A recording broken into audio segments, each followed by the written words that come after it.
48তম কলকাতার আন্তর্জাতিক বইমেলায় নেই বাংলাদেশ প্যাভিলিয়ন। হাসিনা পরবর্তী বাংলাদেশ ক্রমবর্ধমান অস্থিরতার কথা মাথায় রেখেই চলতি বছরের বইমেলায় পড়শি দেশকে ঠাঁই দেয়নি publishers and book sellers guild. স্বভাবতই এই সিদ্ধান্ত পছন্দ হয়নি ওপার বাংলার, যদিও গিল্ডের এই সিদ্ধান্তকে সমর্থন করলেন তাসলিমা নাসরিন। লজ্জা আমার মেয়েবেলার রচয়িতা সাফ কথা, এমন বন্ধু থাকার চেয়ে না থাকাই ভালো।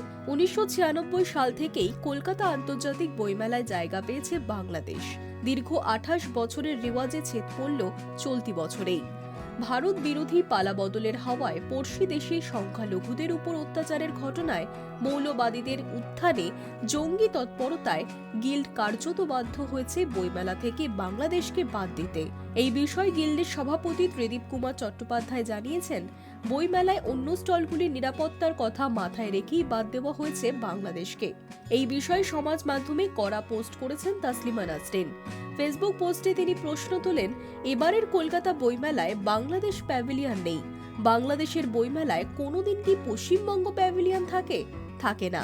থাকে না, কারণ থাকাটা নিষিদ্ধ।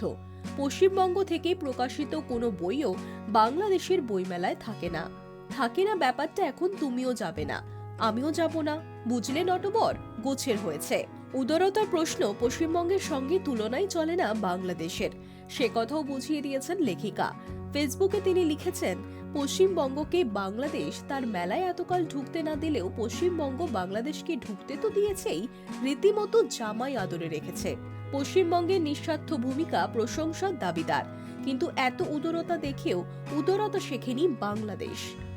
কিছু লোক আছে অন্যের বাড়িতে বছরের পর বছর নেমন্তন্ন খেয়ে বেড়ায়, কিন্তু অন্যকে কখনো নিজের বাড়িতে নেমন্তন্ন করে না। এমন বন্ধু কিন্তু থাকার চেয়ে না থাকাই ভালো। উল্লেখ্য, মঙ্গলবার উদ্বোধন হয়েছে 48তম কলকাতার আন্তর্জাতিক বইমেলার। Hi news network.